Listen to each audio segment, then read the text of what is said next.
a roundtable discussion on media and elections was held at Tbilisi Marriott Hotel yesterday. The discussion was organized by GIPA and the European Journalism Center and was chaired by Thomas Etzel, who is an American political reporter with 35 years of experience. In his opening speech, Dutch Ambassador to Georgia, Peter Jan Langenberg, said that despite being limited in getting access to Georgian media because of language barrier, he believes the country has to do much work to improve standards of journalism.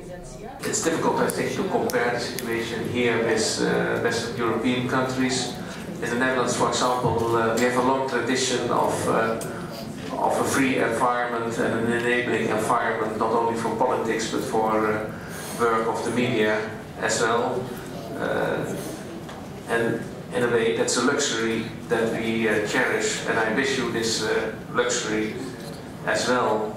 Shorana Shabardashvili, who is the founder and editor-in-chief of Liberali, was among the panelists. She stressed the importance of upcoming parliamentary elections for Georgia, but said that she does not believe the majority of the country's population will have access to impartial and objective coverage of the major political event. 85 to 88% of Georgians get their information through television.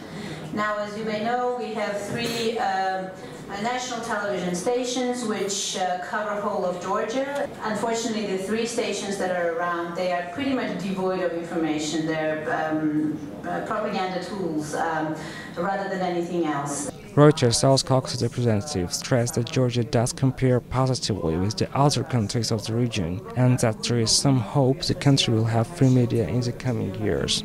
Well, I'm representing a Caucasus bureau, and which means that we cover Georgia, Armenia, and Azerbaijan.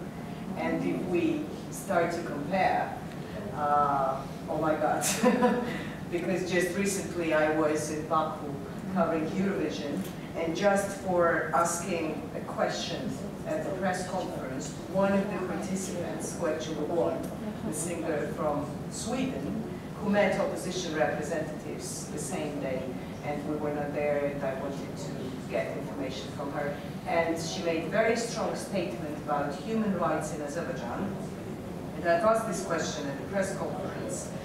The whole media in Azerbaijan, I mean pro-government media which dominates in this country, wrote about me that I'm an Armenian spy, that I was sent to the country on purpose by Armenia under a different name, Georgian, to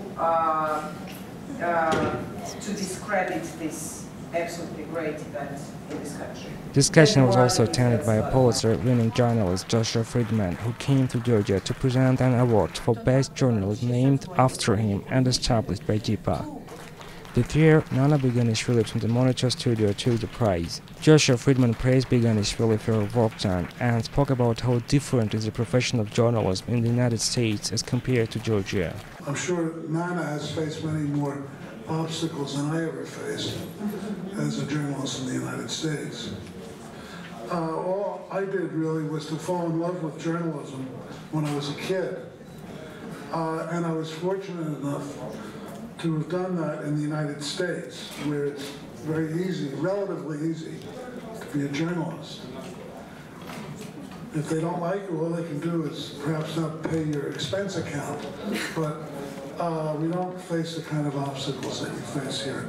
Georgia is preparing for parliamentary elections to be held in October this year. The elections are said to be one of the most important ones in the history of the country. The coming elections are seen as a test for the Georgian media. It is the first time there are two equally strong parties running in the elections, and journalists have to manage covering both of them fairly and impartially.